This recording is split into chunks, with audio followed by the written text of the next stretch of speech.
Hey guys, we're here today with Chris Palmer, SEO in the house. All right, guys, just ask some questions. I know we're going in a lot of groups today. Any of your questions you have, just drop them in here for myself and Chris Palmer, and we're going to answer them as many as possible. Already have a few that's coming in. We'll let some people get in here real quick, and then we'll get rocking and get going from there. I mean, I don't have a big group, but I'm going to go ahead and share that out there. I think people, I really like that. You're on the ball this morning, right? You're like, people want to know. I'm like, hey, people man, want to know. That's a nice title right there. That's like today's message. People need to know. What's your question? I got one. Was it now. the people's champion? Yeah, brother. Dude, I used to love Hulk. How about you? Yeah, my dad, believe it or not, you were going to laugh your ass off. My dad was a professional wrestler back in the day before it was WWE. He knew McMahon. He knew all of them. Really? So my father knew Jake the Snake, Roberts, all the old school Jake the Snake. Yeah, dude, I just love those guys. That's when it was good, in my opinion. You know? Yeah. My daughter tells me, but you're an old man. Because I like that old wrestling, though, man. It's awesome, dude. I enjoy it a lot. We just had, in the middle of us doing this, we just had a tremor in the house. We had a earthquake slightly away from somewhere else. I just felt it. It scares the hell out of me when it happens. We'll have them once in a while, and it literally shakes the whole house. Oh, so this is common practice. Yeah, it happens once every, let's say, 2 or 3 months. You'll feel it. But when it happened before, I was like, that's the first time I ever felt it. Even now, when it hit here, everything was shaking. That's wild. It's pretty crazy. I don't know if I can live with that. Yeah, it's pretty crazy. Or I was thinking something else, actually. Like you're snuggling in bed, right, in the morning, like, it's you and your wife, and you're like, oh, hey, what's going on? It's the first time it ever happened was probably 6 months ago when I was here, and this was before the upstairs were still building it, and out of nowhere, it shook, and it shook hard for a long period, not a long period of time, but for a few minutes. So it seems like it forever. I'm from Florida, so the only thing I know about is hurricanes, not no damn earthquake. Hurricanes and palmetto bugs. No, give me the hurricanes. The earthquake shit, that scares the hell out of me. Yeah, that's wild. I've never experienced that. They're not cool. Knock on wood. Yeah, and they're not cool. And the thing is, over in the Philippines, like concrete's not the same as in the States. So concrete, I could come up to it and punch it and pretty much it crumble. Oh, so it's not packed. It's not really as strong as it is in the States. So it's wild. Hey, I see there's people clicking over here. I bought they're already coming in. We got 20 people in already. So Vale DC, that's a new account. I never saw that before. I'm gonna share which link do you push out there? How come your stuff doesn't pop in here? Maybe I'm gonna have to freaking follow you. Yep, I'm not seeing it. I don't see it popping, but let's see real quick. See if we got any questions coming in and stuff like that. Yeah, that earthquake kind of shit out of me. That would make me completely nuts. my wife came in here and said, "Did you feel that?" Well, yes, I just felt it. Yeah, I'm fucking live with Chris. We're talking about fucking, WWE and stuff, and next thing it's like, brother. Then you're like, whoa, yeah, dude. Yeah. I don't know. Yeah, but my dad, he was back in the day. So my favorite wrestler actually was Stone Cold Steve Austin. Oh, Stone Cold. I just like, and the other one, the intro I like. The intro song I like out of all of them is Triple H. Triple H, the game where guys. When he comes out with the green, because I like the GeoGrid thing. I told him, we got to figure out a way to like make this into like a GeoGrid GMB type thing. So but I haven't figured it out yet. What's the Dang it, I can't. How come I don't see in here? Matthew, I'm gonna push it up there. There we go. View story. Okay, let's get in your story here. I don't see the.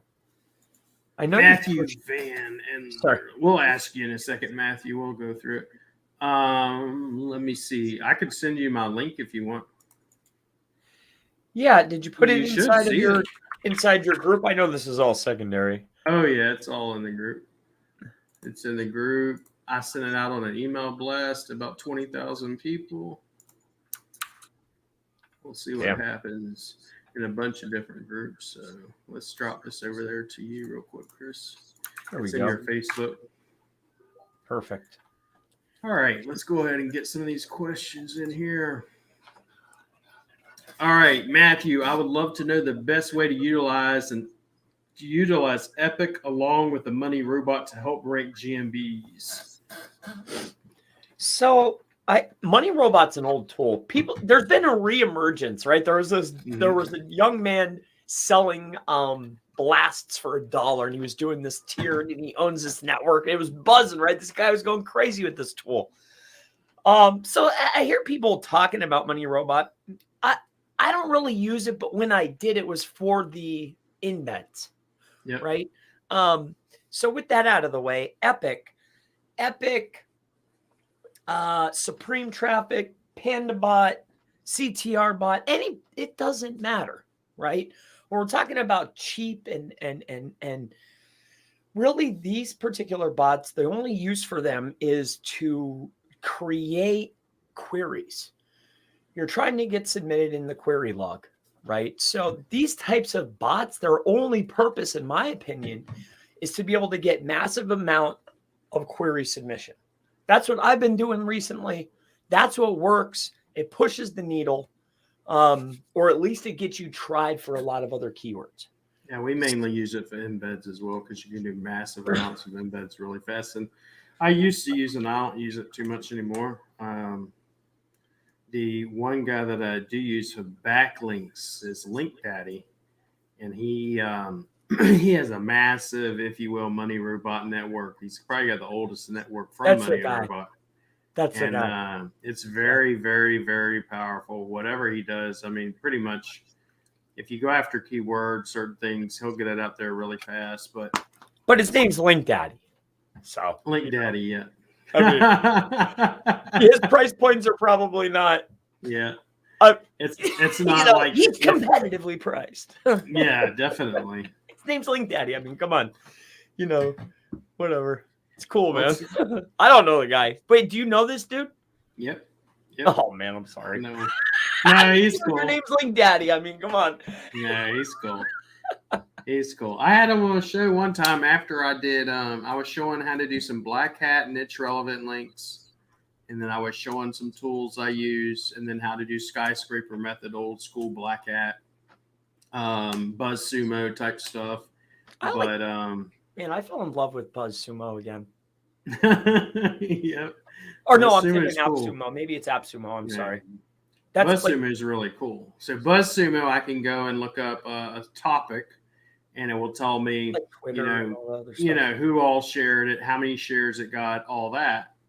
And then I can then take that information, take the article that was shared, rewrite the article, stack up on top of it, contact the person that actually originally shared it, and get him to reshare it. Yeah, I love that. And send a bunch of traffic. Which is an absolute necessity. Traffic is like the number one. I love it. Let's go here. So Jan, adding schema one by one or using a plugin? I'm biased, so I'll let you answer that. I've done it both ways. Yeah, I've done it both ways. Anytime there's other hands in the mix, things tend to, not work, or there's times and periods that things aren't working right. So for me, I really like I like both ways. For easeability, there are some plugins that are just going to give you a whole bunch and give you some nice schema types, but you're still going to have to add your additionals. So I like both. It really depends on where you're at. Most people aren't adding the special stuff. So, yeah. So we, I remember last time I talked to you, we were doing manual schema. And when we do manual schema, we're doing 40, 50 pages of manual schema. and we're pulling a lot for like same as information, Wikidata, Wikipedia, DBpedia, all that stuff. And I came out finally yesterday we finally came out with a plugin to go, instead of it taking a day or two to write all that. Yep. To actually, you enter in your business information, your disambiguous, your description, your citations, your pages, your locations, all that. Yep. And it pulls it using schema.org, DBpedia, Wikipedia, Wikidata, Google Maps, APIs, and all that. So now we've started doing that as well, mainly for time's sake, because if we're doing it for 300 to 400 websites, once again, for time's sake for me, that's what matters. But we were doing manual schema that way mainly because I had clients that would come to us, nothing's ranking, nothing's moving it, and all the basics are done, stuff like that. And they want to try the schema, and then when you try the schema, and it bumps it, and they get results that way. But for sure, it's not the end all be all, and that's what most people they think. They come to it and says, "I want the schema because it's going to do this," and I tell them, say, "Well, you got to do on-page SEO, the basics, and all this other stuff. If that's just not done, and you go to same way with CTR, you go to schema, it can actually damage you." Because of the fact that you're basically taking a spotlight the way I can explain. You're taking a spotlight and saying, "Hey, Google, this is what this company is about," because I'm connecting all the dots. And then if you don't have your shit together, they could go, "Oh, okay, well, let's penalize." This is what it's about. Mm-hmm. Or if you're doing your job right, then even if you're, I agree with you though. They're putting a spotlight on it. If you're doing your job right, those couple keywords that you're optimized for, when your title tag, URL, H1, like whatever, whatever your business is about, that's what you're going to rank. So if like some guy just comes in there and he knows what he's doing and he's doing a lot, or you're ranking this is just an example. You have 200 keywords you're ranking for. When you put in all that schema, you're probably overdoing it, right? Which is fun, but you're going to get wiped out on all those keywords, and you're just going to rank for that one or two. Schema can be very hurtful unless you have a client that's really dead set on one or two keywords. I would. Yeah. What happens, like in the plugin, we choose what keywords are going for. Is it 10 or 20? And which pages are going after which keywords, locations, all that stuff. So, but we're very picky. I mean, honestly, we're picky about it when we're doing it. So, because we don't want to overdo it, and then we don't want to underdo it. And a lot of people, you can actually overdo it because it can affect your keyword density, depending on how we're doing it. If you're overstuffing things, so for sure, you have to be mindful. Jason, what's up, Jason? Drop some questions, brother.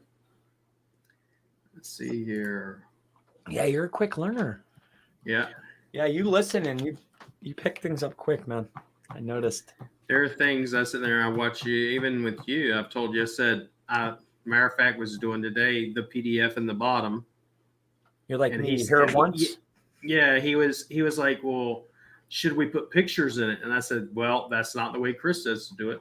So I'm not doing it that way. I'll do it the way he told me to do it until I hear Chris say something different. And then if it find out it works different, we'll do it different. But right now, we're doing it the way Chris says to do it. Yeah, and dude, I do that with a lot of things. Like the guys that I'm watching, they're goons. So if you see me bring it, I know for sure these guys are getting money over here. This is how they do it. I'm going to show you guys how they do it. Yeah, exactly. For sure. Frolin, as part of my every process in SEO, I always place attributes on images. My question is, does GMB strip these attributes or just ignore it totally?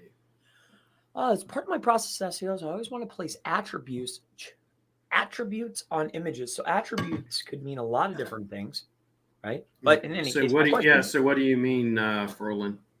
But still, let's take it. OCR data, so we're putting text on top of the image. Is that a factor? Do they read it? Yes. Yeah. That's worth your time. The title, that's worth your time. The title of the actual image, that's 100% worth your time. But as far as like going in and adding all that geo data, maybe on your first couple images for GMB, maybe on your homepage for your website. If anything else, totally not worth it. Alt attribute is worth it if all your competitors are doing it, alt for an image, right? So that's pretty much about it. You're not wasting your time. Optimization is optimization, but it's all about impact to time ratio. You know what I'm saying? Bingo. Well, Yeah. I'd only do the hitters. So keywords on top of the image, the title, and the alt text. Everything else is secondary. Yeah, I've had a lot of people ask me about that, especially geodata, geotagging, and GMB strips. It strips it. It used to not strip it from what I've seen, but the only thing I will do is like you can take that information, the Latin long, and add it onto the images, the Latin long, and then upload it on your website. It's read. But as far as on a GMB post, to me, it's kind of useless. I mean, I wouldn't use it. It's just too much effort to do it all. And then is it going to give me the result I want when I can take the same amount of effort into doing something else? That's what I'm saying. Right. Like in your case, a damn PDF. Like we're trying to run to the finish line. I'm like, oh, wait, should I add this? No. Let's keep running. That's right, dude. That's right. Yeah. Yep. All right, Jan. Does article uniqueness matter on location pages? I spend articles for my location pages 2,000 to 3,000 pages and waste a ton of time. No German writer for this. I do it myself. So uniqueness, I think it just from what I've seen, people I work with, I think that a lot of the industry, basically newer people, I think that uniqueness isn't like, oh, I have a unique spin. I think uniqueness is what other words, like here's the normal one. Are you using more unique words? You can get unique article by rearranging it. But what I think Google means by unique is unique words. Like how many other unique words do you have compared to the other top performers? Like you go to Brian Dean's page, he has words like califragilistic expialidocious. That's unique. You see what I'm saying? So that's what I think uniqueness is. How much unique are you? Do you have real unique photos? They're all different than on the web. Those are unique photos. Are you using words that aren't usually commonly coming up, but using the words that come, right? So that's what I mean by uniqueness. Is it worth spinning? So you're talking about a location page. You need to get at least 15% on these location pages, and I think that if you can unique the structure, unique the images, changing out geolocation data, I think you can go a long way with that. I know that's what we've done, because a lot of people, what they'll normally do when they look at like our location pages, it's just literally all the services that are listed out on the rest of the pages, what you've seen, put at the top. Nothing's changing except for the data, where to go, places to go, driving directions, all that stuff. That's the only thing that changes. And then the H1 and H2 headers, that's it. And they still index and they still rank, but I do it that way versus spinning the content. That's just me. But I got somebody in your group, he's in my group, and he took your concept, the concept of it, but he simplified it and just put it into the anchor.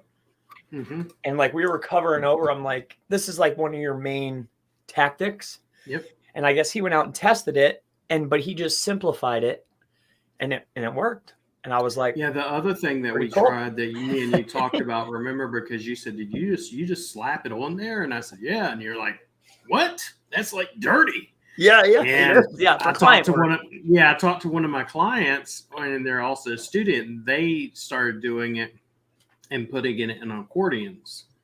And I said, well, I've never tried it, so I don't know if it works. And they tried it, and it works. Definitely works. Oh, and it still does the same thing. So I said, well, if I have clients that don't want it, we can just put it in the accordion. So we started doing that stuff too. So yeah, I really like that idea, and I really like it even more now that I had somebody. This dude's super technical, right? So he's like, oh, Chris, I tested it this way. I tested. He's got a spreadsheet. He tested like 40 That's what I tell people. I want to see stuff like that. I tell them all the time, do not take my word for things. Test it. Absolutely. I have people ask me if something, does this work? And I'm like, I've never tried that. Why don't you test it and let me know? I'm not going to test it for you. I hear stuff. It's nothing. Like, you don't have to get all like, there's some guys in the industry that are getting crazy. That's too much time. I just launch a page, try it out, and I'm like, did it work or not? No? Okay, that sucks. Move next. Exactly. It's like this last person we just ranked for that sod installation.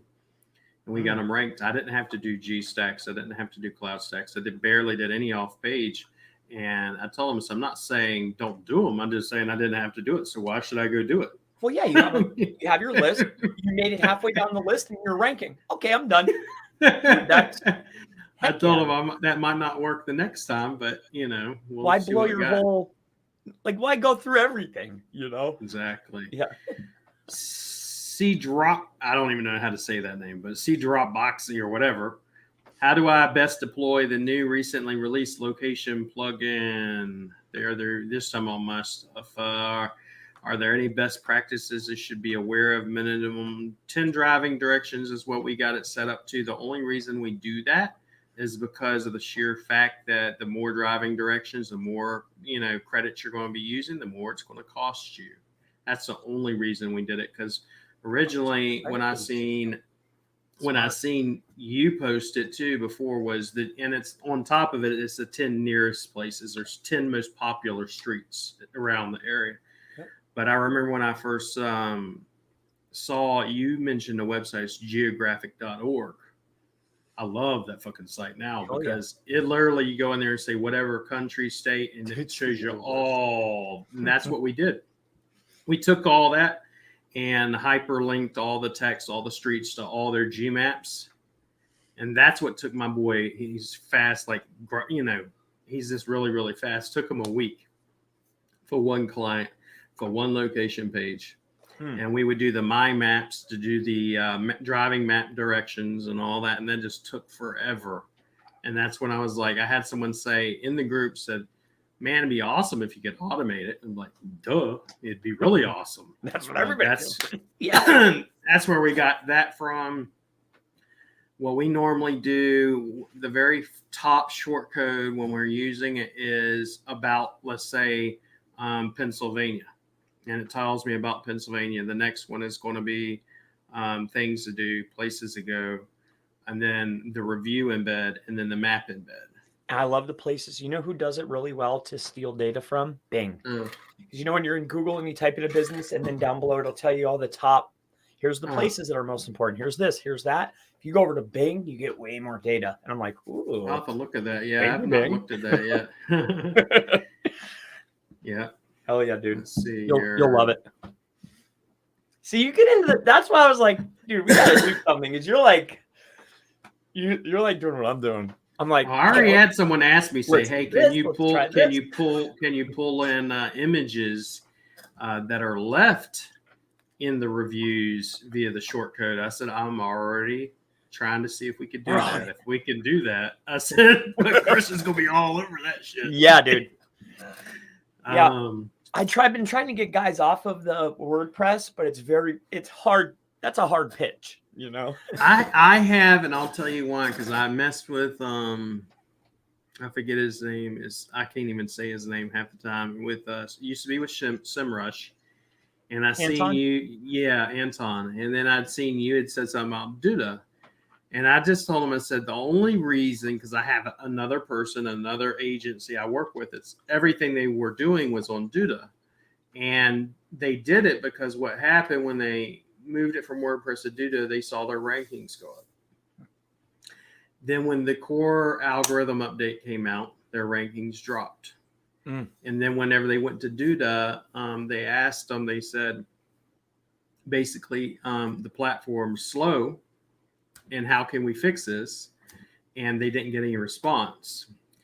And that's what I told them, said, well, you need to contact Anton and he'll probably fix it. Because if it was me and I told him, I said, and I was going to switch everything over, it makes sense for me. I said, because it's very easy, lightning fast to get it done. I said, versus the average person can't do them as fast as we can. But we'll do 300 websites a month. So. Yeah, you guys are cranking them. But the thing is, we've got it down to a T. It's like we just built probably one site we built this week was, I think, about 70 pages.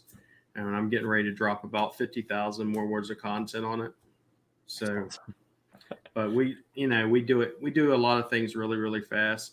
Steve Mover, does backlinking the share GMB help move it up in the rankings? If you can drive traffic after it's being shared, you should only be sharing something that you can pump traffic through.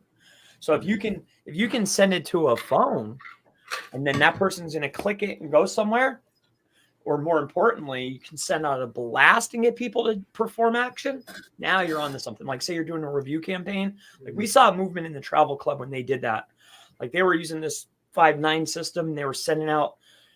In any case, if you can drive traffic, then it's worthwhile. That's any link pertaining to GMB. There has to be people associated with it. It's a people platform. Everything's based on the people. So there's someone asking something that goes right into that too. There was a plugin that someone introduced me to. I'll put this up here, but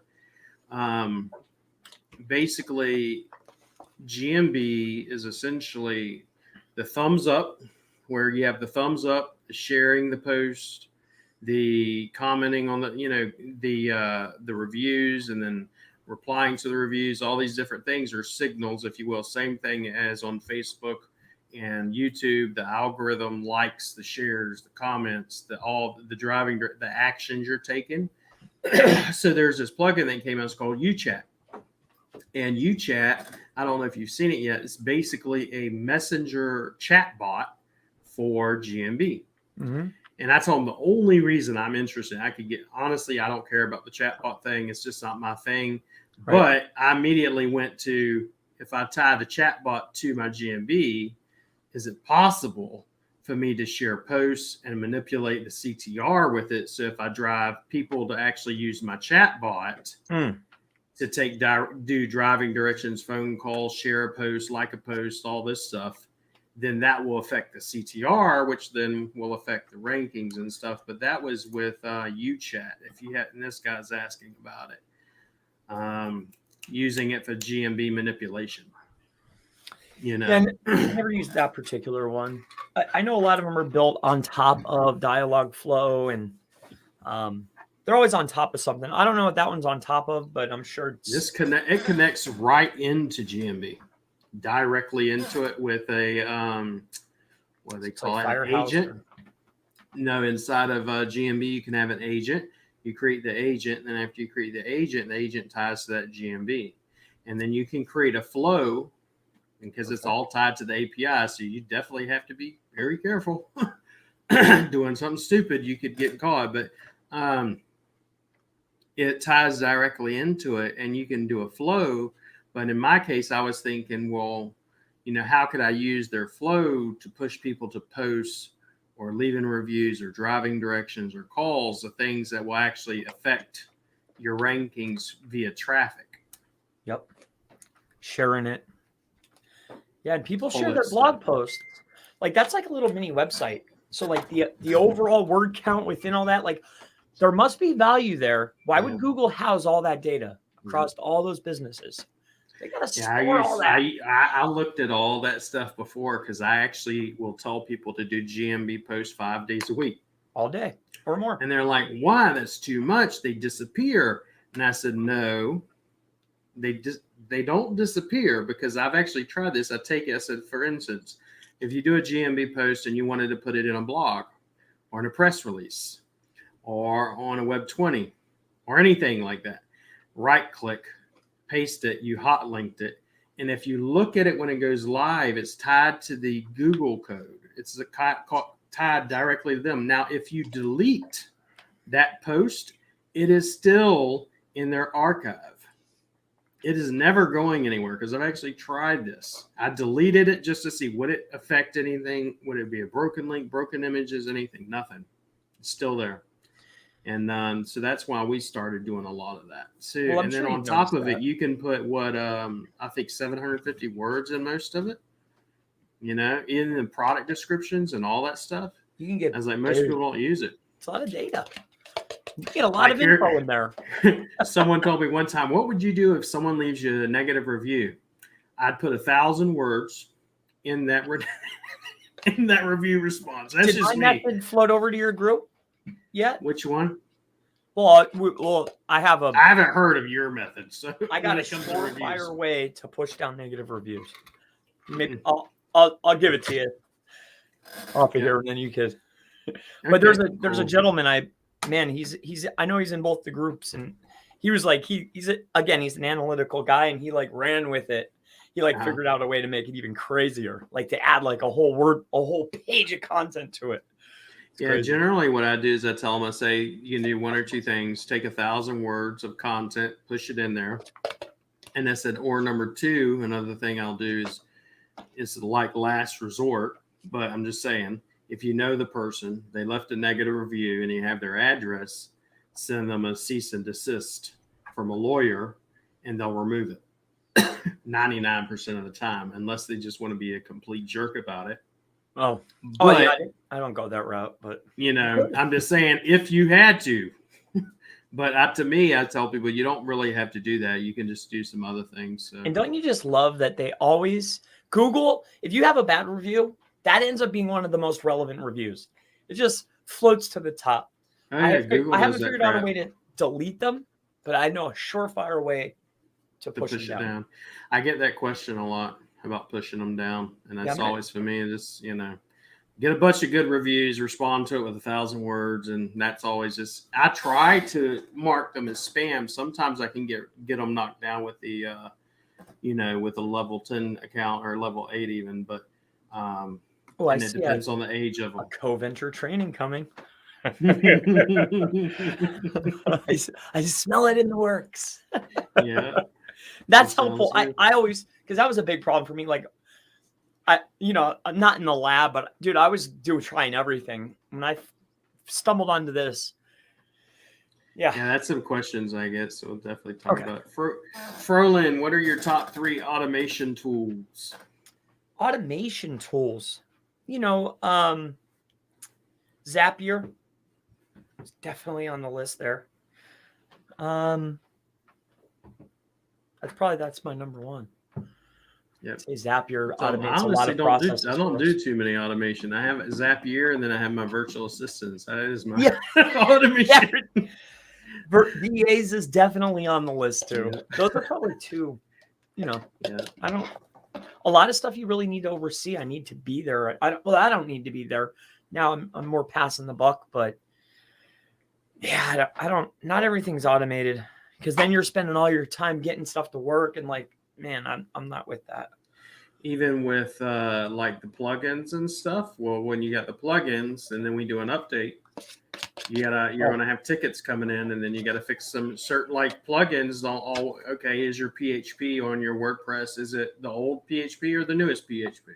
And what template are you using? Are you using Divi, WordPress Bakery? Different templates can affect the plugins. The code, yeah, for sure. And so we have to go in there and fix that sometimes. Jeff, the boys are back in town. Yeah. All right. Let's see here. Michael Barus. Hey guys, I have a client using Squarespace and just starting to do analysis, but Squarespace sucks. Do you have some experience with Squarespace? And SEO client doesn't want to change the CMS. Yeah, I mean, a friend of mine, he made that really popular, and it was floating around like that's a good option. Not so much, guys. Yeah. It's pretty, it's easy to use, and I've ran across this anyway. I had a moving client that was doing the same exact thing, but he was using the GoDaddy builder. He's like, dude, I'm not changing. I'm like, oh, we'll work with it, but we're gonna tax you because this is harder. You're nice about it. I won't work with people on Squarespace or any of that. I remember when me and Chase had talked before. He's like, I hate WordPress. I was like, what? You hate WordPress? That's a strong word. Yeah, you're getting crazy now. No, he likes Squarespace. He likes those. Yeah, he loves and Squarespace stuff. And I was like, he owns Squarespace SEO. It's like, you're crazy, bro. I'd actually bought some domain names before called, for instance, Wix Audits, Squarespace Audits, or Squarespace SEO Audits, Wix SEO Audits, all that, because I was going to go after that. But I just don't even bother anymore. Honestly, if a client don't have it, either you want the best. Because you got to work on those sites, and then you're like, I have one client or agency that has Duda, and they're switching their stuff from Duda back. They literally left WordPress to go to Duda. Now they're going back from Duda back to WordPress. Yep. Yeah. But I'm all in between Duda, WordPress, and then just HTML, CSS, JS sites. You know, it's one of those three. Like I don't really veer. I think the Duda sites are really good and stuff, but it's not. It's just a matter of, for me, if I do that, then I have to train 60 people on Duda. Well, I wouldn't make the complete switch like that. Yeah. But like if you have a little mini, you know, if you're doing mini projects where like, okay, this guy has 3 locations, this guy has 17 or whatever, it's easy. It's fast, you know? So that's why, I mean, I've had people ask me about doing Go High Level, and that's the same reason, because they say it's like that. And I told them, I said, I understand, but unless it's going to rank, I'm not going to mess with it. Bambi, if a business name has no keywords, widgets distribution, i.e. widgets distribution, when creating a logo with their keywords and used on website, can Google pick up on the keywords that way? Yep, they can. So you're getting very close. Like putting the words on the image is one way, but mass production of your brand associating with other images, Google makes those connections. Google will start making those associations. And the best way to know what Google thinks that you're about is when you search your brand name or you're searching things that your website's about. The question is up at the top inside of images, they make these little blocks. Those are entities. If you're doing a keyword search for something related and you're considered one of the main entities, because I'm sure 1 or 2 of your competitors are, if you're seeing it circled in the top as an entity, then you know you're on the right track. So a way to accomplish this is the mass production of associating these images that are related to what you're selling on your website, on your blogs, on your social. Like just keep producing it until you're associated with the keyword. I hope that essentially they make you're the entity that represents, let's say, roofing shingles or roofing nails or whatever you're trying to sell. Yes, massively. So when you search that, you want to see your brand name circled. If you see that, like if you go search CTR manipulation, Chris Palmer, it's associated. That's why I'm able to get in there. So I figured that out probably about a year. And this, like once a year, I come to this crazy realization, and this is what years. Like I'm starting to put these pieces together. Like, hey, entities play a massive part, and the only way to get that association is to by repetitively being consistently seen with whatever the entity is and my brand name. A brand is equal to this. A brand is equal to this. And when you start thinking about tokenization and you start thinking about the way they're looking at things and viewing things, it makes sense. So I know that's hard to digest, but I hope that you understand it, Bambi. Ferland says you're energizing him with all of that energy, Chris. Yes, dude. This is first thing in the morning for Chris. So yeah, I just woke up. He just woke up. He's out of bed, had his oatmeal. He's eating his oatmeal or whatever right before yogurt. Talking. And, yogurt. I ate like I took a scoop out of this like protein stuff, and I'm like, I ate it. I drank some water. I'm eating yogi. I'm ready. Let's go. How can you repeat? Caffeine. Yeah, come on. Let's not get crazy. I'm sure thinking, I was like, nah, he's a health nut. He drinks water. Nah, he's drinking caffeine like crazy. Well, that's it. You know, chemicals and water. Chemical water. Chemical water. Yep, chemical water. Hi, can you repeat the name of the site again, please? Which site? Ina, I don't know which site you're talking about. If you're talking about the geographic.org site, maybe, but we just touched on that a little bit. Jeffrey, love Chris, John, Apora, Ombiga, whatever that is. I don't even know. Brian, hi guys. How many words is ideal for a meta description? So I don't think that a meta description is needed.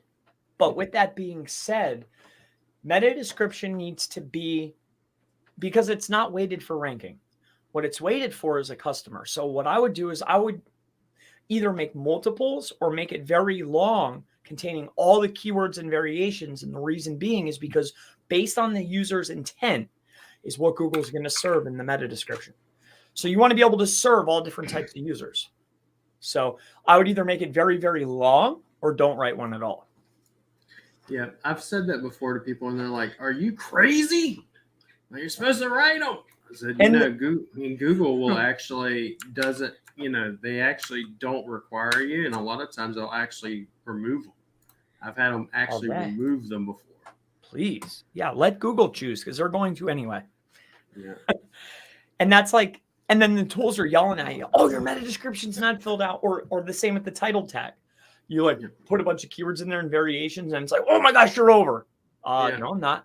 Google truncates way down the road here. I can get more keywords in here. Don't worry, guys. It's all right. I love these tools. They keep doing it. They're like in the Stone Ages. Let them be in the Stone Ages, and we'll be over here. Let's get this real quick. Yeah, they're talking about this site real quick. It's the geographic site. This is the one Chris has mentioned before. The one I've mentioned is geographic.org. And if you go to street maps over here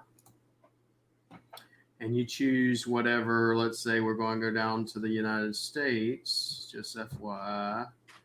This is what Chris and me have been talking about some, just to show you guys. So if you go to United States and you choose, let's say Alabama, and I choose whatever county, it will actually show you all the streets. Oh, yeah. And this is what he's talking about. And if you click on any of this, it gives you the street.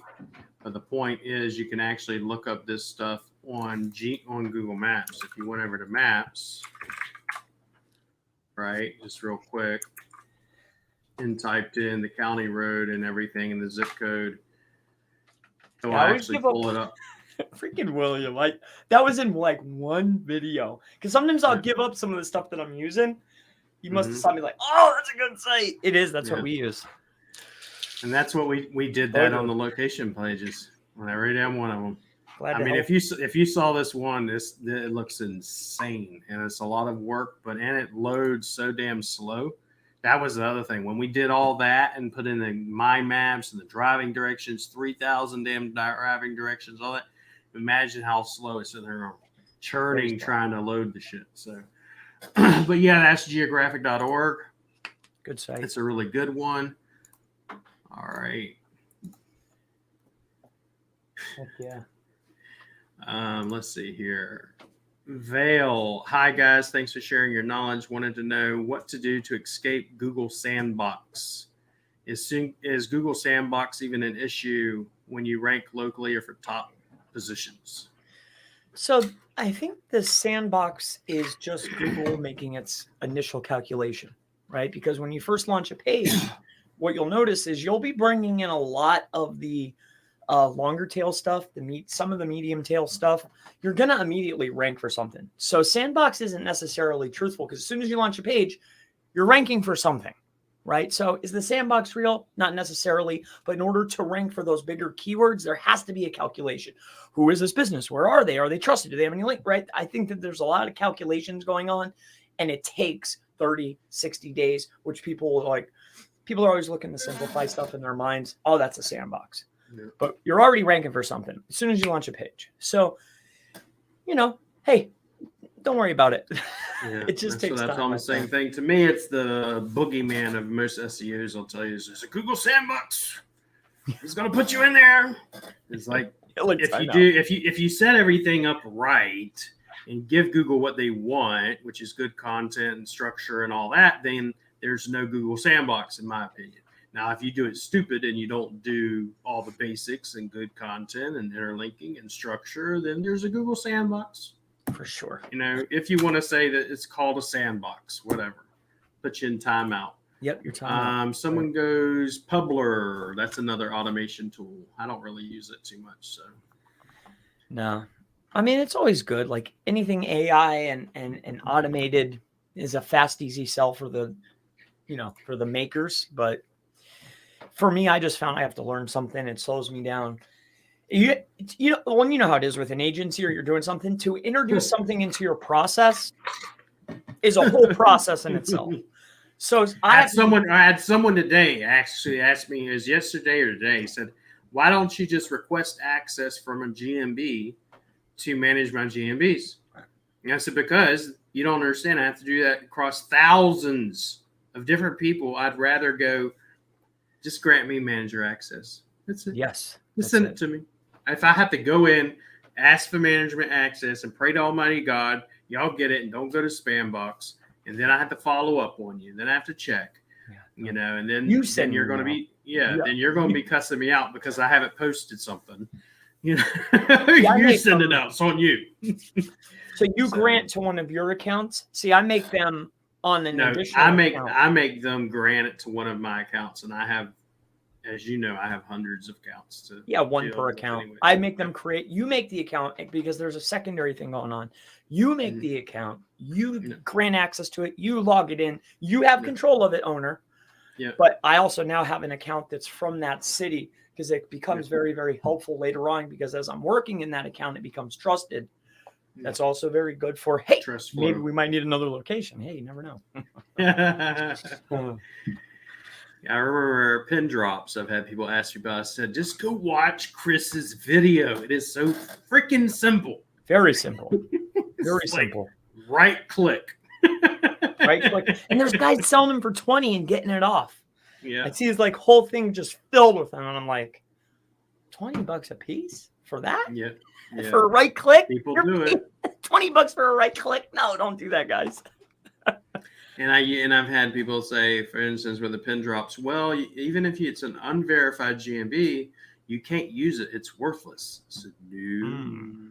As you go in there and said, you can do so many things with it. So many things. Massive. Yeah, like have a knowledge panel pop up for a primary keyword and dominate half of the page. Yeah. If that's useless, then your first day of SEO. So I'll keep going to the bank with that useless information. So for sure. Claudio, I offer to convert the client's website to WordPress for free for a 6 months commitment. I don't do it for free. I charge ridiculously low prices anyway. So we'd do a conversion for 10 pages for $175 and then a regular website for $350. So, but that's still, and I don't do a commitment. So, and I'm unlike most people, I do month to month. So I'm looking for a flat. Yeah. And you do mainly franchises and larger clients, and then some of our guys will be larger clients, and then some of them are just mom and pops. Yeah, they have multiple, but we might get 17 locations. Yeah, I might want 13 for this, but we'll take you to the promised land. Yeah. Dustin, top of the SEO to you. Top of the I like that. Top of the SEO. Whoa. The people want to know. The people we're going to use that. You know that. We're going to have That's to use good. that. I think it's really good. People want to know. We're going to stick with it. They do. They need to know. They want to know. I like it. How do we bury those bad reviews, please, Chris? Yeah, I'm gonna get with this gentleman here. I actually was gonna release it as a mini. This is the GMB guy. So I'm thinking that, a mini GMB, maybe I'll talk with him, see if he thinks it's fruitful. And if he does, I'm sure you'll get it. I mean, I can't just do it. This isn't something I can just give away. Because, once you give out something, the next thing you know, it's plugged. Yeah. So what we normally do, like I'm on vacation per se to the 14th. And when I come back, I have one last week in the one class. And then after that, we're going to be doing Make Money with VAs course. And then we're also going to be, I gave away the free SEO to a towing company in Australia. So We're going to rank there too. So we could probably, do something with that or do like a mini, mini training or something. So I like the minis, the one-offs. Like I know everybody loves those high expensive things. Yeah. What about actually giving something to somebody for something fair that they can actually go use that's helpful? I like most of your stuff. It's like you'll give away stuff $20, $7, $50, $100, stuff like that, and that's unheard of. Yeah, I I don't make my money on courses. Yeah. That's not where the It's money like comes from. most people go, like, for instance, when I charged $97 for the course, and the first course I ever did was almost 3 months long. And I remember Chase was like, "You're fucking nuts." He's like, "Dude, stop it. 3 months?" Yeah, you're messing up the. And it's like, "Dude, no." Yeah, but And I how was many like, people got that and were helped? And yeah, then they went and exactly. told people, and then they came and wanted Yeah, it. Then they told, exactly. and then, dude, you have to think a lot of the industry. You check your analytics. A lot of these guys aren't in the U.S. They can't, dude, to come up with $300 or $400. That's a lot of money to these guys. It's nice when you have somebody that's giving you quality info for $100 bill, which is still a lot for them. Yeah. So it's got to be. I got to get something for my time, but I really. I think that's why we really did. We did the course thing was because when I first started doing it, I didn't want to do it. And then I found I had 50, 60 people say, I'm interested. I was like, well, maybe I should do it. Yeah. And now we have over 600 students, but the thing is, I always try to keep it low, even with, I have one I'm probably dropping out this upcoming week where it's going to be even cheaper. So well, you got like 200 clients. I don't think you're making the big bucks on the course. No. Yeah. Heck no. No. It just, I like helping regular, honestly, and I tell people I like helping business owners. 100%. I'm not really there to teach SEOs. SEOs have their way of doing things. I prefer working with the business owner because I got started in it as a business owner, and I had to self-taught myself. So it wasn't a matter of I got started going, "Oh, let me learn SEO and and learn about keywords and all this shit." I didn't do it that way, so I have no interest in that, sort of way. So let's see here. I got some more questions coming in. My 2 favorite SEOs on the same screen. Appreciate it, brother. Yes. Robert Pruser. Let Google pick your meta. For sure. So there have been times for, say, when I'm running an audit, and I've seen this happen before, and they'll have their own meta description. And then if you go into Google search, and this is what he's talking about, Chris is talking about as well, is you'll go in Google search and they'll have something totally different. Based on the search. Yeah. That's right. So it's not a bad thing. It's not, No, thank you. That's why there's some SEOs, and I've even told clients this, that will actually not put meta title, meta description, any of that, because of that very fact. Google wants you to get a click. Yeah. Google wants to answer their customers. They want to serve the best answer. So craft your pages so it's the best answer. Google will show you. Yeah, dude. I go over that with the guys. I'm sorry to cut you off too. No, you're good, man. You say something, I'm like, yeah, that's right. I have a couple of people that I bounce ideas off of. One, and we bring them into the group sometimes, and we'll sit there because I'll be thinking about different things. And it's like, what do you think about this? And it's like the one I got the driving directions from regarding from others' GMBs to your GMBs. His name's Brent Bowser. And Brent, we call him Brent GMB man, but he does a lot of CTR manipulation. And he was telling me, he said, well, take driving directions and do this. And I was like, that's like reverse engineering, like bounce rate or manipulating bounce rate. And he said, exactly. And he says, try this. And that's when I started doing, then better yet, drive traffic to it. So. See, I don't go to the scale that you are, but I'm doing the same, very similar. I don't put it up front either. Yeah. But now that I'm seeing, like, the guy showed me a lot, and showed me that it's working. It's all anchor text. Yeah. Man, it's moving. Yeah. That's what I was doing before with all them street addresses and stuff. So, Stav, how do you link between the GMB posts to create a carousel in the knowledge panel? So when you're seeing that you can put multiple photos, or you can put a video photo. That'll create it for you initially. Also, too, maybe I'm thinking of something completely different than what you're talking about. Maybe if you're daisy chaining them too. That's what we do, daisy chaining them. So how you do it, I mean, you're literally going to either create a post and then you're going to internally link them, or you're going to stack the photos up. I think what you're trying to get after is the literal image where it looks like there's a carousel. That's you go into a post. I think it's an event or an update, and then you put multiples, and then you can literally scroll through and it looks like a carousel.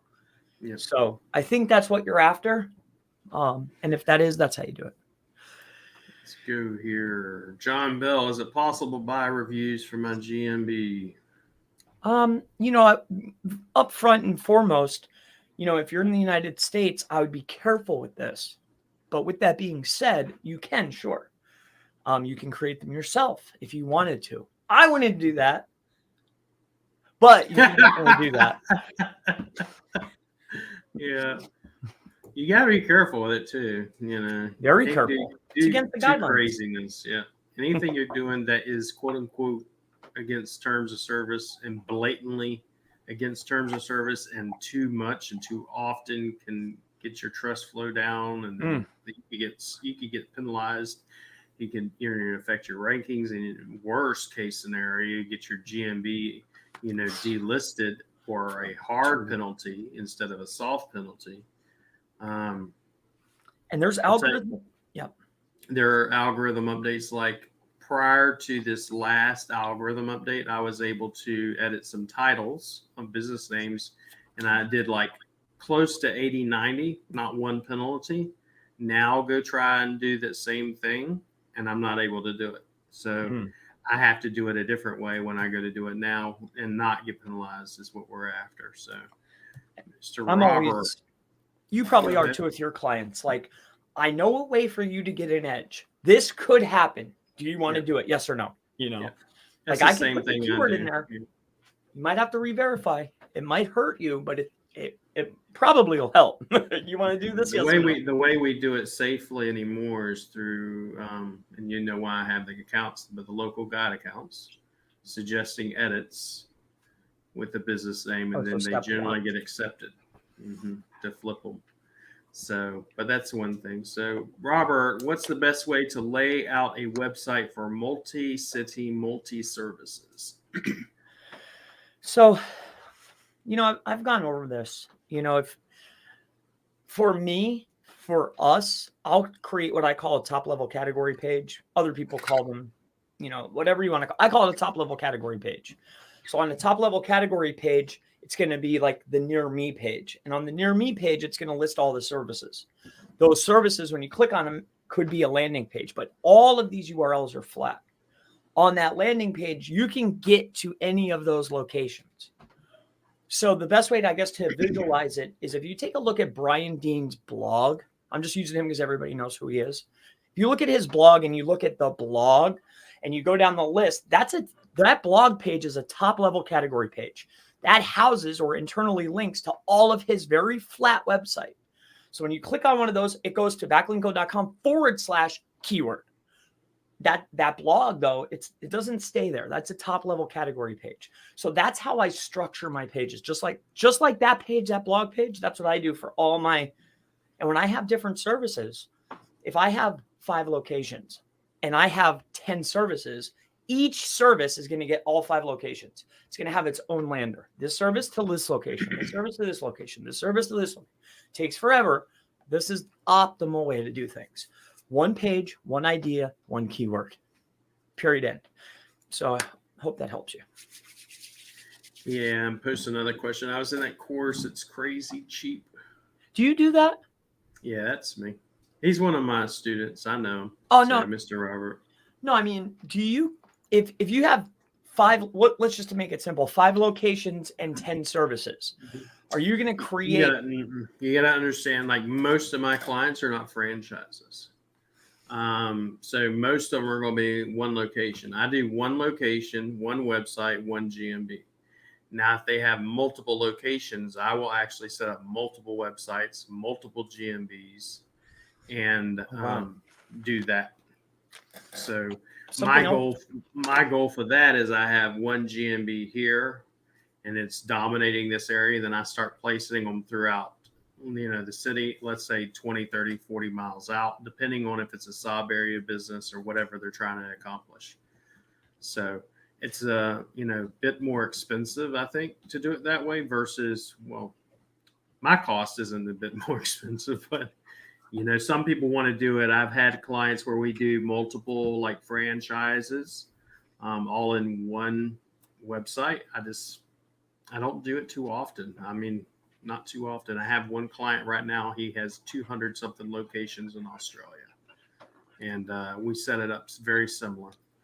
Services near me, etc., and then the city pages, and then the location pages, and all the different stuff you're talking about. It's very similar. So when you have a single service, single location business, so then the next logical step for me would be you're creating massive amounts of orphaned town, city, municipality pages. Is that kind of a structure that you'll do?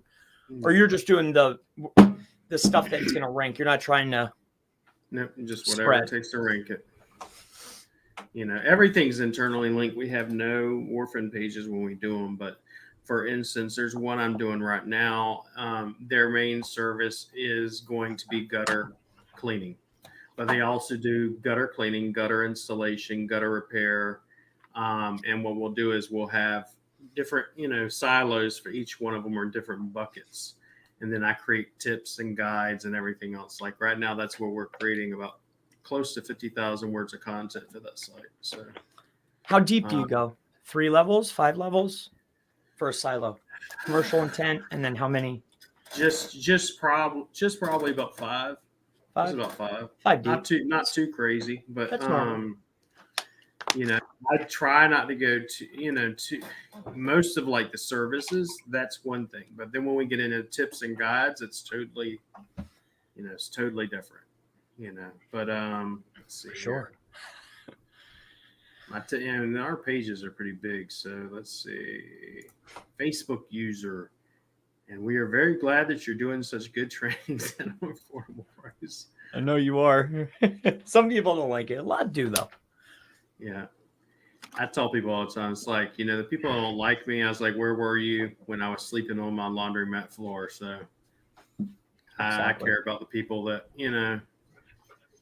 were there when I was down, or there when I went through a lot of stuff. So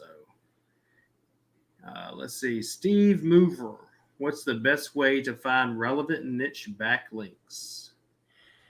Well, the one of the first, easiest, fastest places is how many keywords do you want to actually, like your website has a lot of keywords that it wants to go for, right? There's top position rankers or top page rankers for all of these different keywords. Every site generally has about 20 or 10 keywords that they really want to win. Each of those keywords has its own SERP. Out of those SERPs, there's at least 10 sites there that you can get what I call as low-hanging fruit links. Or you can start curating yourself a massive list for not only outreach, but low-hanging fruit. In the local markets, you can pick up a lot of low-hanging fruit, find citations that are do follow, that are driving traffic, that you're like, oh, that's not on one of the lists. Let's go at it. So the best thing to do to get relevant links is who's Google rewarding and using theirs, especially if you could just go build them or pay a VA $6 an hour to go build them. Here's your list for today. Go build these. And these are all what the top rankers have. So that's the best, easiest way. Do reviews for clients all the time, drip feed them over time. Yep. Don't want to just go out there and, throw 30 reviews in a day. I mean, you can go nuts, but you're going to pay the price. Yep. Yeah, I'm always cautious with those. That's you're crossing a lot of lines when you're doing that. Just be cautious with that. Ferlin, I saw you did some cloud stacks yesterday. Would you mind sending us a list of providers you use? I hate Azure. It expires in 30 days and I don't want to pay. Yeah. You hit a nail on the head there. I'm using Google, I'm using Azure, I'm using Amazon, and then I'm using Google. And then what I found is this will be in the new training, but once that's all done, there's a magnitude of other like PUP and all these types of platforms. You can get links through there. And then I'm going to syndicate through the PDF sharing and other do follow high authoritative sharing sites. You can almost create your own network of authority.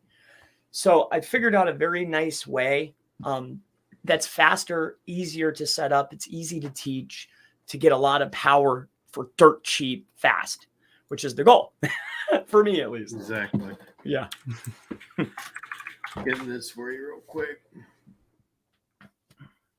Michael Barras asks, what is, Brian Dean's, Brian Dean's URL? It's backlinko. Yeah, .com/blog. It's his main blog. He's a top performer. I mean, his structure is exactly how I structure my sites. That's what I do. Let's see. If you're selling products and have like 500 plus products, does it help to list them all in a GMB or only a few in each category? Yeah. So if you have a lot of products, you have to, when there's a lot of them and you're undecided, then I start taking a look at top performers, not only in your area, but more notably in the larger, more competitive cities. So what are they doing? What categories are they using? How many products are they putting in there? Like being very mindful of what they're writing in the description. What are the top level categories? And then what are they writing? Are they putting price? Are they not putting price? Follow what's being rewarded in the bigger cities and just bring it over to your area and it'll overperform for you. Same results. Yep, Google always shows you their hand, man. Always. Yeah. Or ma'am, I should say. Let's see. Gregory, do you make the main city location page a parent page to the smaller neighborhood pages? Does it matter? Main city page a parent. So we're talking about like a silo. Or am I going to keep the silo? Not usually. And when I'm talking about like, I do like orphan pages. So if I have a primary city and I want to start branching off into towns to expand proximity, start putting details in, start running traffic, start putting pins on the board. An orphan is still going to be internally linked through header, footer, and then usually a secondary, footer of something. But usually what I'm going to do is it's still going to be flat, still going to remain flat.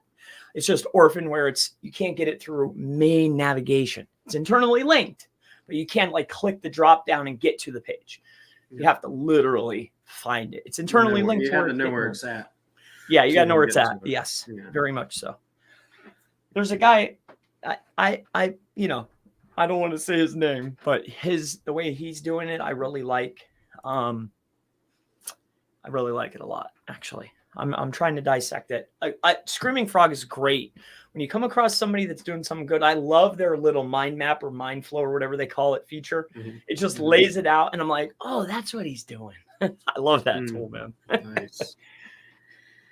Gregory, again, awesome seeing you guys together. It's 1 a.m. in New Zealand. You're keeping me up. Sorry. Oh, people need to know. Chris is nuts because he'll be up. I'll literally have my phone in my bedroom, and it's 12:30 a.m. and I should be in bed, and I hear Chris Palmer's going live. I'm like, this son of a bitch. He don't ever go to sleep. I'm serious. You're up at least he's up at least probably 2 lives a day. At least. Well, that's I listen to a lot of like motivation stuff, and that's like you have your like pros or whatever, but if you really want to be a master, you got to do whatever you're doing 8 hours a day, twice a day, So I'm trying to lean more towards twice a day. What I really want to do is SEO, but there's a lot more that I do that's not SEO based, more like PPC, YouTube ads, Facebook ads. So I want to start doing both, Yeah, whenever I'm doing the audits, I'll literally boom, boom, boom, boom, boom, putting out, 5-6 damn audits in a day, YouTube and stuff like that. But that's about the only time I'm doing it. But you'll notice, like, if you put out, like, if you read the guidelines or whatever, like Google only sends updates to up to 3. Yeah. So that's their threshold. You can do 3 and it's going to get the normal amount of push. Once you go over 3 for the day, I don't see the same push organically in YouTube. I'm talking about. You can still get a push, but it's not the same. Let's see here. Michael Barris. I have first-time franchise client with 15 GMBs. He has one website, which is a magazine, another franchise, and another eShop. Only franchise website is connected to all GMBs. What's the best strategy? So you have a franchise client and he has 15 locations, hopefully not all housed in the same locale. Maybe they are. He has one website, and it's a magazine style website. So I'm guessing it's like a WordPress or something. Another franchise, and then an eShop. So he has 3 websites, 15 locations, Right now, he has the GMBs housed into one. So Google ranks pages, not the site, right? So that's one thing. And then in knowing that, each of those locations needs to have its own lander. And then each of those landers needs to have its attached location-based service pages. So if you can do that successfully, get everything housed under one roof, make its own individualized location pages that are attached to that GMB. And then each of those location landers have their own services. So where it's like service 1 location, service 2 location, then you'll be on the right path. It's hard to visualize what I mean, but that's what I would do. I'm trying to like do it so you can see it. I hope that makes sense to you. Does that make sense to you? Makes sense to me. Okay. Yeah. You have your main location pages. Each location has its own service-based location pages. Yeah. It's that easy. And then when you're making those GMBs, you're not sending them all to the homepage. Send them to their individual landers. So as far as that customer knows, they don't know about the rest of the site. They land on that location-based URL. And from there, they're able to get to all the location-based service pages. That's it. I mean, that's how I would do it. That's how I do it. And I hope that helps you. Let's see here. LDB want to migrate a bunch of 2-year-old sites from Weebly to WordPress. Only few pages are ranking on each site. URLs and site structure reports. Should I improve URLs and set up redirects or just leave them as URLs? So you want to go Weebly to WordPress. Well, Weebly is a special platform and they have their own premium. Weebly creates their own sub pages. Right. So you're still on Weebly, even though if you buy the domain. So what I would do is buy it, launch it up on their own service, and then just keep running where you're at. I wouldn't make that whole transition to platforms. I would just stay there, make it a custom domain, and then keep moving. Keep everything how it is my recommendation. That's the same thing we do whenever we're doing a migration. And it's like we're doing several right now is we literally copy everything verbatim, internal linking, site structure, everything. When I say site structure, I mean URL structure, meta, everything. As much as possible, we'll do it that way. Yeah, design doesn't matter to Google. You might get a little variation because the source code's going to change. As long as the URLs, the titles, the H1s, and a majority of the content, at least that first 200 words is the same, you're not going to notice that big of a drop, if any, a lot of times. But if you switch platforms, you might run into a little bit of trouble. You do. But when you switch platforms, hopefully, if you do it right, you'll hit a jump is what we find whenever we're switching over to WordPress, but it's a matter of doing it right. Most people just go in there and just slap something together. They don't think they got to look at the structure. They don't think they got to look at what they did, the H1s, H2s, H3s, the content, any of that. And then next thing you know, they've dropped and they're like, what the hell happened? It's like, well, show me your original site. I see it. I'm like, well, it looks, everything's different. It's different. Internal yeah. Everything. You're basically saying, hey, Google, please re-index me. And they're going to say, are you going to be punished or rewarded? Basically what you did. Every time.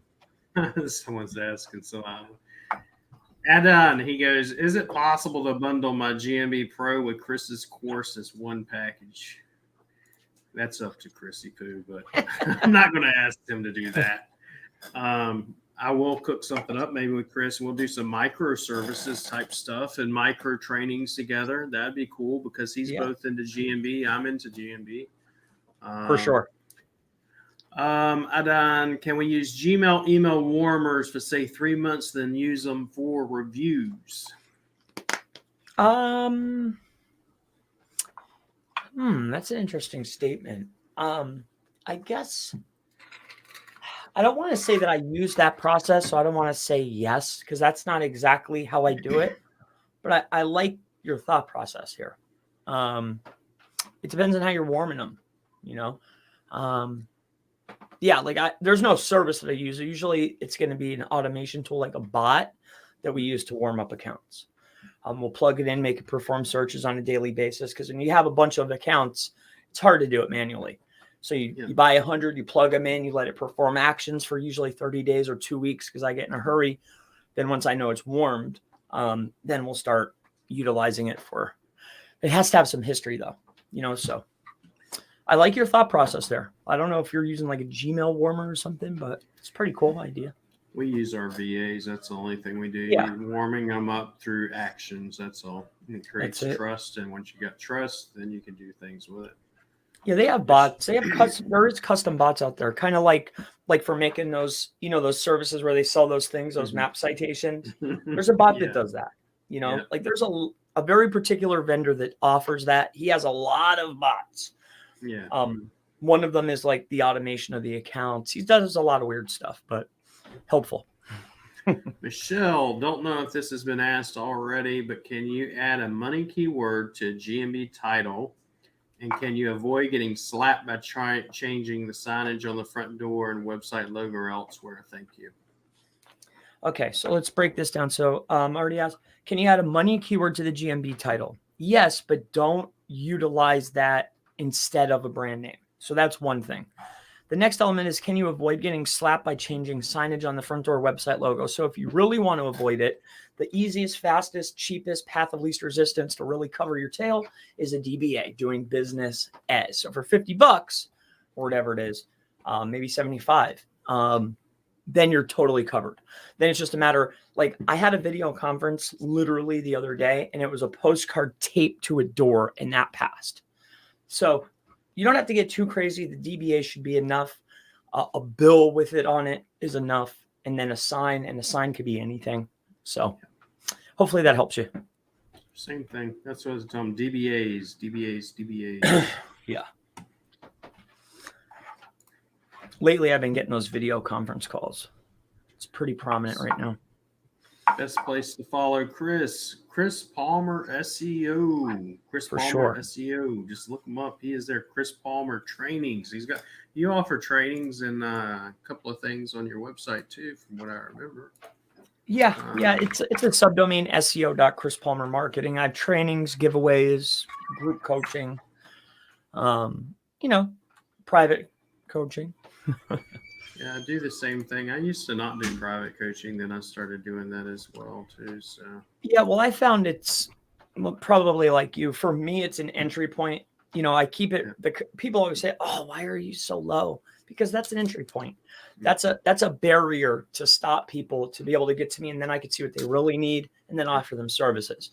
Like, hey, if you have more than one location and you're pretty close to the finish line, I could probably help you. Yeah. Same thing. I mean, I've had people ask me, so why do you charge? I want to talk to you about white label services. Why do I need to pay you to talk to you about white label services? And for me, I've always said because it keeps the tire kickers away from me. It keeps the people that don't want to spend money and just really trying to pick my brain, and I don't like my brain being picked on. And then it's like a half hour. Yeah. I'll let you ask me a couple. I do a 15-minute, I'll do a 15-minute, $20 bill. I'll talk to you. I'll answer all your questions, but there has to be a barrier, there has to be. Let's see here. Do you recommend buying an exact domain name match, an EDM, and forward it to the main website? If so, how? And do you build the EDM out in WordPress or just forward it? That's your thoughts. So an exact domain has a lot of benefits and a lot of drawbacks, right?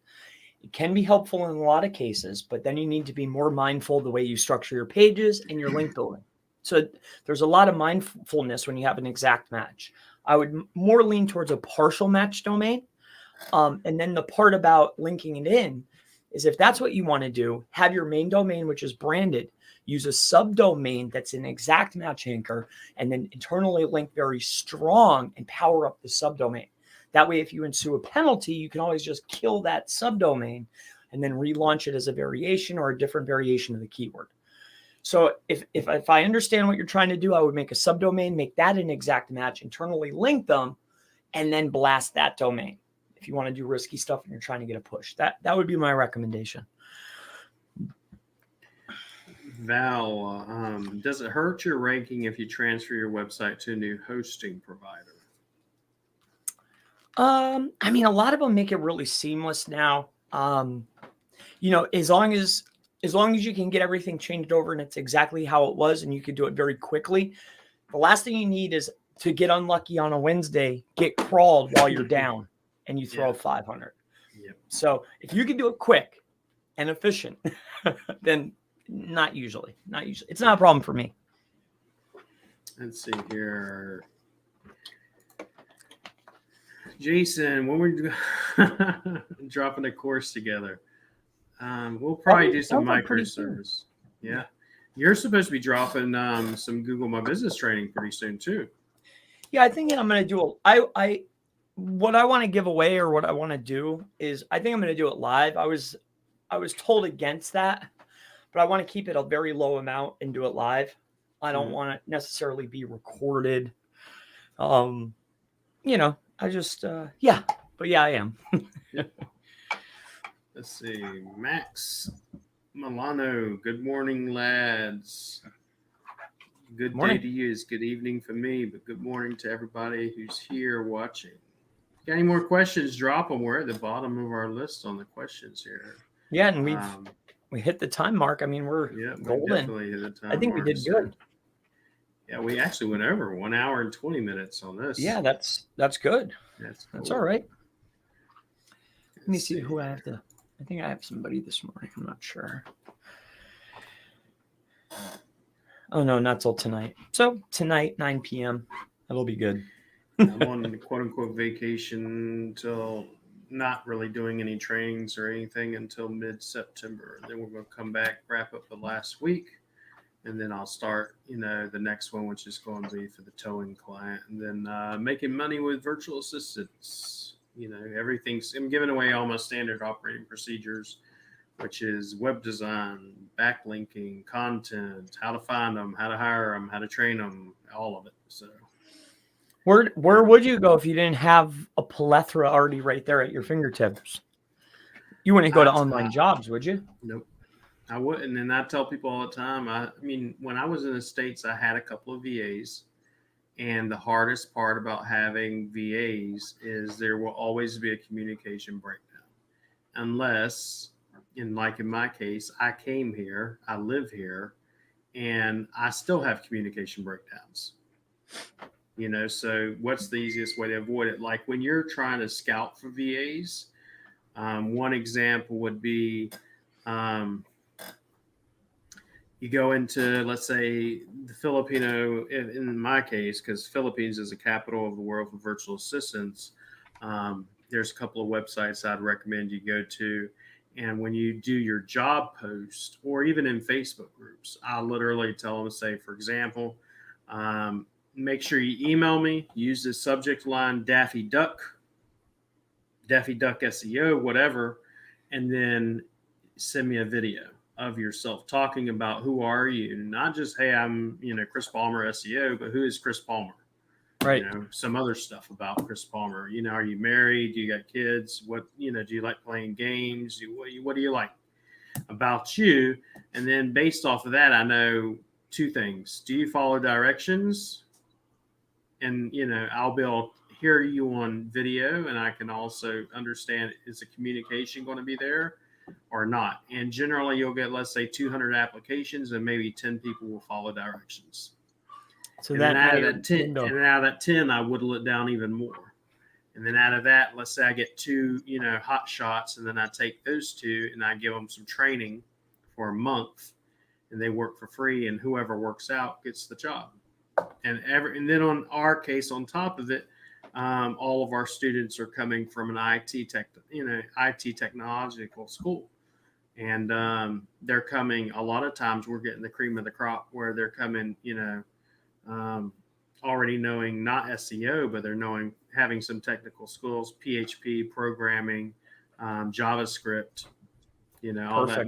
My boys that did the location pages both are from an IT school, and we're working on something right now similar to Screaming Frog, but for GMB specifically is what we're trying to do. So trying to automate a lot of it, but we'll see what we can pull off on that one. But yeah, I was working on a GeoGrid / posting tool. Very tricky. I tell them, say, if you give me an ETA, y'all better stick by it, because these people get too excited, and then you tell them it's going to come out on September 1st, and it doesn't. You're going to piss a lot of people off. So, but yeah, like Michelle says, thank you so much for all your help. Glad to help. The people want to know. Have to do this again Yes, next sir. time. The people want to know. Yeah, so All right. I think it went good. We had a nice little bit of people. I think it was rapid fire. We went over, so that means the questions were plentiful. I liked it. I enjoyed it. I loved Maybe it, man. again, if you're open, Yeah, I'm you're definitely open to it. I'm open to it. I'm always open to it. This is my I will favorite say. local. I know everybody says like, oh, local SEO guys are like they're like the garbage men of SEO. I love local. To me, I like being honestly, outdoors it's like I can, because I got started not in local SEO, obviously, because local per se wasn't around 20 years ago. But the thing is, for me, local SEO, in my opinion, is harder in a lot of ways than, if you will, non-local. Because to me, it's a little bit, it's not necessarily easier, but to me, it's the same methodology, but there's a lot of stuff I don't have to do if I'm not in local SEO. So Well, I don't have to mess with Google stuff. Maps and geo stuff and geotagging and being aware of this city and that city and this neighborhood and all this other crap, and creating proximity and all this stuff. I don't have to worry about none of that. So. Yeah, there's a lot of trickery. That's kind of like the e-commerce stuff. Like I steer clear. Like there's a lot going on there with href and different languages and different variations and SKUs and like no, I'm good. Yeah, I actually had someone wanting a e-commerce site today that was sent to me, and I told them, I said, if I touch it, I said, 20 grand. It's going to be expensive. Very expensive. The guy that I know that will touch it, and he's in the Philippines. He's booked. He tries to send in work to me. His name's Kirk. He's actually doing really good things over here in the Philippines. He's teaching. He's kind of the guy that introduced SEO to the Philippines when it comes to Google Ads. He introduced pay-per-click, and then SEO in general. Like in the Philippines, SEO has only been around for about 6 years, 7 years, something like that. I can literally go into almost any city, put a GMB, do some basic stuff, and dominate page one. Because no one's competing for it. But he's been pushing it. So, but I told him, I said, I'd like to do with him. I'm wanting to do an event in the Philippines and stuff, but he teaches SEO to a lot of over here. You understand is you got the virtual assistants, but it's a good way of taking like my boys, and they didn't have motorbikes and stuff. And now I look at them today. I'm sitting and watching. I was like, this one's got a motorbike. This one's got a motorcycle. This one's got a motorcycle. This one just bought this for his mom. And I'm like, because we were enabling them to do that. And if we weren't here, we wouldn't be able to do that. So that must make you feel, I bought my mom a bike. Like that's the main transportation, like Thailand kind of. Yeah, it's a motorbike. And then we have a Baja or a Bao. They call them little turtle thingies. You'll see them tucks. Like a tuck. And, yeah. And that's like them buying their mom a car here. Same thing. That's awesome, dude. It's like today we went out to lunch, and my wife, we fed, let's say 30 something people for $100. Wow.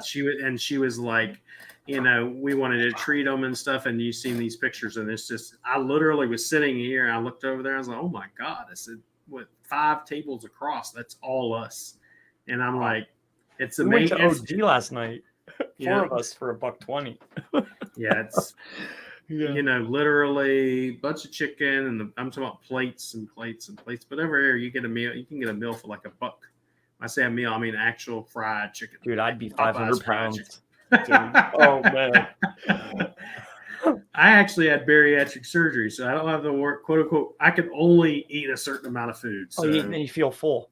I feel full, or I'll try to push it, and then I feel like throwing up.